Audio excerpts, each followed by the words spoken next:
Bincang Biru. Hari ini saya Najwa Afram Fidah akan menemani teman-teman untuk berbincang mengenai program pertukaran mahasiswa di Filipina. Nah, pada kesempatan kali ini kita akan diajak terbang sedikit ke negara tetangga yaitu Filipina. Nah, sudah hadir di depan saya narasumber yang begitu hebat, Kak Rana Fadila, salah satu mahasiswa yang telah mengikuti program pertukaran mahasiswa ini. Halo Kak, apa kabar? Halo Naswa, alhamdulillah baik. Oke, mungkin sebelum kita membahas lebih banyak nih Kak, mungkin bisa perkenalkan terlebih dahulu. Oke, sebelumnya terima kasih atas waktunya juga. Moderator kita yang hebat juga, Naswa. Perkenalkan aku Rana dari Prodi Pendidikan Bahasa Inggris Angkatan 2023, sekarang semester 5. Oke, mengenai program pertukaran pelajar nih Kak, aku tuh masih awam tentang program ini, mungkin bisa dijelasin ke Sobat Biru. Oke, program pertukaran pelajar itu sebenarnya ada banyak ya macam-macam dari penyelenggaranya juga. Kalau dari FKIP sendiri sebenarnya kita punya program Sitijar. Nah, Sitijar ini khusus untuk anak-anak FKIP yang mau exchange gitu ke luar. Dan sebenarnya untuk program pertukaran di luar itu masih banyak banget kalau mau dieksplor banget dan dijelaskan satu-satu itu terlalu banyak. Dan salah satunya yang paling punya nama dulu itu ISMA. Ya, dulu ISMA. Tapi untuk saat ini kan ISMA belum buka lagi. Jadi sementara ini yang masih available itu baru Sitijar yang dari FKIP. Sitijar ini langsung ke Filipina atau ada negara lain gitu Kak? Oke, nah jadi Sitijar ini kan project gitu ya, pertukaran mahasiswa di ASEAN bentuknya. Dan itu tuh ada di beberapa negara juga, kayak Taiwan sama Vietnam juga. Nah, ada Filipina juga di situ. Nah, itu kayak kemarin penyelenggaranya aku dari yang Filipina. Gitu. Ada persyaratannya nggak sih Kak waktu mau mengikuti program ini? Kalau persyaratannya itu memang lumayan banyak gitu. Jadi itu nanti harus sesuai sama yang diminta di kampus tujuannya. Kalau dari FKIP sendiri yang dari tidak itu kemarin kayak exchange pada umumnya. Jadi ada motivation letter, terus ada beberapa dokumen yang harus dilengkapi kayak surat keterangan sehat dan teman-temannya harus cek kesehatan juga, harus punya paspor juga. Terus banyak juga hal lain yang bisa disyaratkan di situ. Tapi itu terkait dengan persyaratan itu kembali lagi ke exchange masing-masing. Jadi kalau dari FKIP ini kemarin termasuk sederhana sih terkait dengan administrasinya. Jadi cuma dokumen-dokumen akademik sama pendukung untuk kita mau pergi ke luar negeri. Gitu. Waktu udah sampai di sana tuh kakak mengajar atau bagaimana?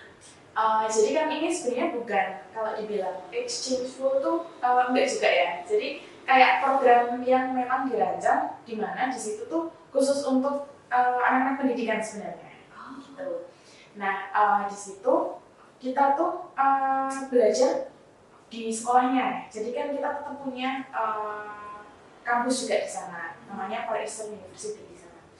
Jadi dari Far Eastern itu kayak punya SMA sendiri di sana, ada FEU High School. Nah kita itu kemarin di FEU High School buat belajar di sana. Tapi juga kita belajar juga nih dari univnya itu ngasih fasilitas kayak cultural exchange, terus kita juga ada FGD juga dari kampusnya.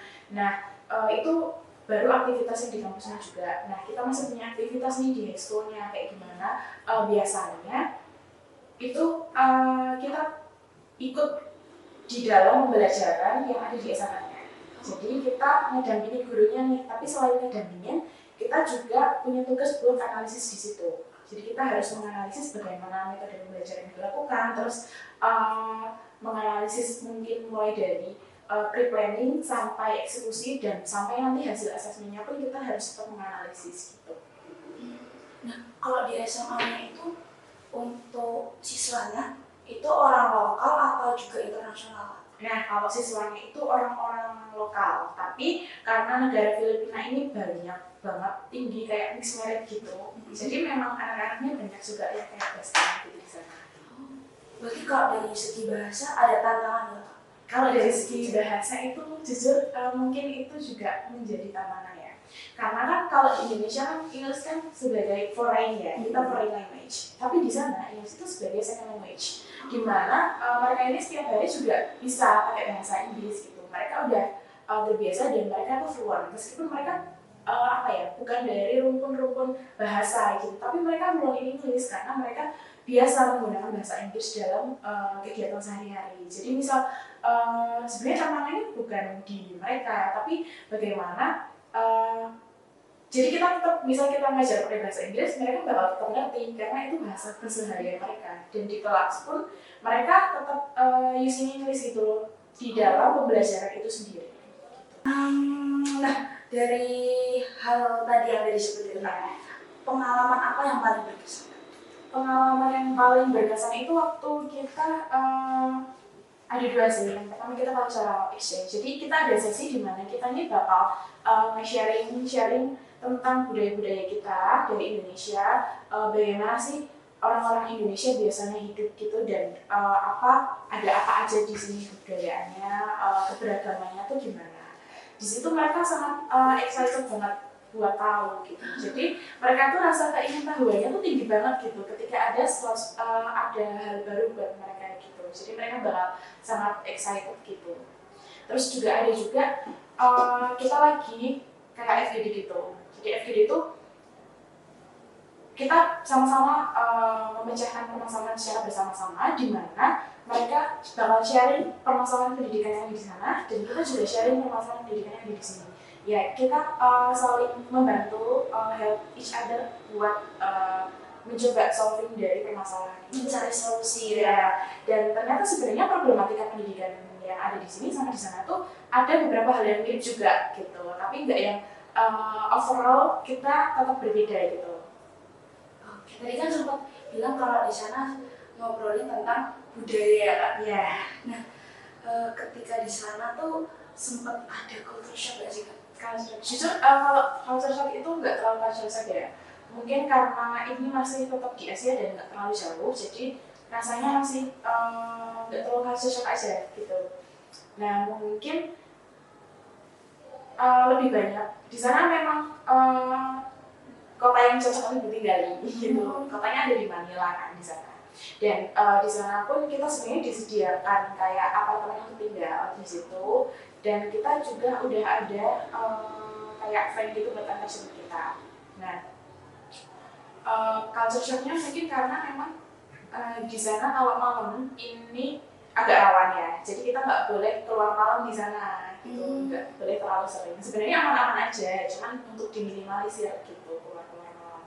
Jadi kalau culture di sana sebenarnya enak banget kok gitu dan sangat respect each other gitu. Jadi inklusivitas di sana tuh benar-benar hidup. Ketika semua anak itu kalau di sekolah di sini kan biasanya pakai seragam kan harus sama gitu ya. Jadi di sana tuh lebih bebas gitu. Mereka diberikan kebebasan berekspresi, diberikan ruang yang aman untuk belajar, dan mereka bisa secara bebas menunjukkan diri mereka sendiri gitu. Tapi kan esensinya di situ tetap sama, mereka tetap belajar. Jadi kayak mereka di sana mau beda pun nggak akan takut gitu. Jadi ya karena toleransinya tinggi. Selama tadi berapa lama Kak di sana? Sekitar 1 bulan sih. 1 bulan di sana sempat buat video A Day in My Life gitu gak? Ada kalau A Day in My Life itu sebenarnya ada ya, cuman belum dipublikasikan secara terbuka aja. Berarti tetap sempat ya buat Sempat ada ya. Waktu di sana tuh budaya apa Kak yang paling menarik? Tadi kan sempat nyinggung tentang A Day in My Life ya. Jadi terkait dengan dokumentasi, rekaman, foto, video dan sebagainya itu memang nggak secara bebas untuk bisa digunakan, dalam artian bahwa ketika kita di kelas pun kita harus benar-benar respect gitu sama mereka. Kita nggak boleh secara sembarangan ngefoto mereka gitu, terus kayak ngambil foto dan di situ ada boleh ngambil foto tapi kalau dari belakangnya atau intinya tidak memperlihatkan identitas dari orang tersebut gitu. Karena peraturan dari sekolahnya itu nggak membolehin kalau misal data-data dari siswanya termasuk foto ini bisa tersebar apalagi sampai terpublikasi karena itu termasuk ke dalam privasi dan itu memang diatur di peraturan mereka. Dan terkait dengan foto ini memang semisal sembarangan mengambil foto itu ada jalur hukum yang bisa diambil terkait dengan hal itu. Berarti tetap harus hati-hati ya Kak? Iya, jadi terkait dengan ngambil foto ini memang benar-benar harus hati-hati gitu. Dan aku termasuk salah satu orang yang setuju banget kalau misal hal itu tuh diterapkan di sana gitu, karena itu dari pribadi aku sendiri, aku nggak terlalu suka kalau misal ada tiba-tiba ada foto atau video yang secara nggak sengaja terambil gitu dan itu tersebar gitu di sosial media gitu. Oke, tapi sempat mendokumentasikan budaya-budaya di sana itu Sempat sih, cuman kan dikit aja. salah satunya apa? Apa ya, banyak banget sih, jadi kayak aku juga dapat kayak tour gitu di sana dan sempat main-main ke kayak kota Cimahi di sana gitu, dan ketika mereka hari guru juga mereka ada kayak perform juga di situ. Nah mereka tuh benar-benar sangat kreatif banget gitu loh. Di sisi lain kayak guru-gurunya tuh juga aktif untuk mendukung, dan ketika hari guru pun mereka bisa semuanya berpartisipasi baik dari siswanya maupun dari gurunya. Oke. Nah, mungkin sekarang kita akan bahas tentang tantangannya Kak. Iya. Tadi kan kalau dari segi bahasa itu kan nggak terlalu menjadi tantangan ya. Iya. Tapi hal lain selain bahasa tuh apa Kak? Hal lain selain bahasa yang menjadi tantangan. Mungkin karena sebenarnya kalau tantangan nggak terlalu signifikan ya. Tantangannya adalah dari diri sendiri sebenarnya. Bagaimana untuk bisa menyeimbangkan semangat diri sendiri dan semangat orang di sana. Karena justru dari guru pamongku tuh sangat semangat sekali gitu ya untuk membimbing, dan dari siswa di sana antusias juga. Berarti di situ aku juga harus benar-benar antusias gitu loh untuk belajar bareng mereka juga. Aku harus tetap semangat setiap hari gitu. Guru pamong tuh apa? Ya, jadi guru pamong itu kayak cooperating teacher-nya di sana atau city-nya. Jadi kita tuh punya city juga di sekolah kayak guru pamong gitu yang bakal membimbing kita selama kita intern di situ. Jadi ambil kayak internship gitu loh. Jadi sekolah kita punya guru pamong, di kampus kita juga punya dosen pembimbing juga sendiri yang memang di situ memandu kita untuk ada agenda-agenda apa aja yang harus diikuti gitu. Oke, tadi udah menjelaskan mengenai tantangan terus pengalaman gitu ya Kak. Nah, dari kegiatan yang sudah dilakukan kemarin gitu waktu program ini, ada perubahan yang signifikan nggak sih Kak dalam diri Kak sendiri? Perubahan yang signifikan itu jujur ini signifikan banget ya, karena ini pertama kaliku pergi ke luar negeri gitu, dan di situ melihat di belahan dunia yang lain gitu, bahwa ternyata budaya ini benar-benar bisa membentuk orang-orang yang ada di situ, bagaimana terkait dengan kesehariannya dari sampai habits sampai nanti bagaimana orang-orang di situ tuh bisa berkembang gitu loh di situ. Dan banyak banget sisi positif yang bisa diambil di situ karena mereka benar-benar beda sama kita sebenarnya. Tapi kalau secara daily life itu sebenarnya nggak terlalu mengganggu, tapi jujur orang-orangnya tuh berbeda dengan orang-orang yang ada di Indonesia gitu. Dan banyak banget pembelajaran yang bisa diambil di situ, kayak dimana orang di sana itu sangat respect each other terkait dengan perbedaan gitu. Dan itu benar-benar yang aman untuk belajar gitu. Kita nggak yang penting di situ adalah bagaimana kita fokus kepada tujuan kita masing-masing di sana walaupun kita tuh berbeda. Dan ketika berbeda pun itu bukan hal yang menjadi masalah gitu. Dan toleransi terkait dengan apapun itu di sana itu sangat tinggi. Oke, berarti tingkat toleransinya memang tinggi ya. Bener, kayak inklusivitasnya itu juga hidup di sana. Oke. Nah, Sobat Biru, tadi kan kita kayak lagi diajak keliling di Filipina ya, nah ibarat kata kita lagi mau sampai nih di Magelang lagi gitu. Kayaknya nggak afdal ya kalau udah menghadirkan narasumber yang punya pengalaman sampai ke Filipina, kita nggak tanya tentang tips mendaftar program ini kita. Aku lebih ngasih tips secara overall aja. Jadi secara keseluruhan bahwa program pertukaran itu sebenarnya luas banget. Dan semua peluang ini bisa dicoba. Jadi gimana caranya kita bisa memanfaatkan peluang yang ada gitu. Jadi setiap ada peluang itu nggak harus dari kampus, baik dari luar maupun dari manapun itu silahkan bisa dimaksimalkan dan jangan pernah takut buat mencoba. Jadi kita memang harus berani apapun resikonya, karena setiap ada hal yang mau kita raih itu ada resiko yang bisa diambil ya. Dan sebenarnya toh misal itu belum berhasil atau apa belum sesuai sama keinginan kita, pasti ada pembelajaran atau ada tingkatan yang bisa kita ambil di situ gitu. Jadi kayak sebenarnya program exchange itu banyak banget, dan nggak cuma di FKIP aja, nggak cuma di Undider aja, dari yayasan atau dari Kemendikbud itu juga menyediakan gitu.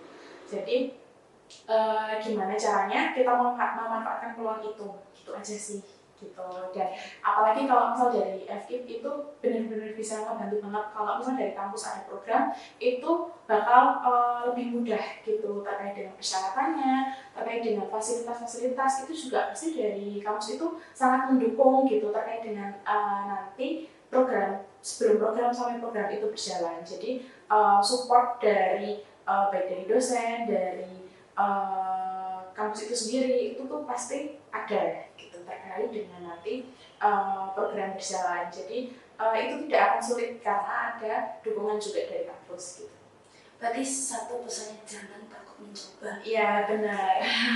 Oke, terima kasih Kak Rana atas obrolan yang seru ini gitu. Semoga obrolan kita pada hari ini bisa memotivasi Sobat Biru untuk mengikuti program-program yang ada di luar sana. Saya Najwa Aframidah, pamit undur diri. Sampai jumpa di episode berikutnya. Terima kasih. Oke.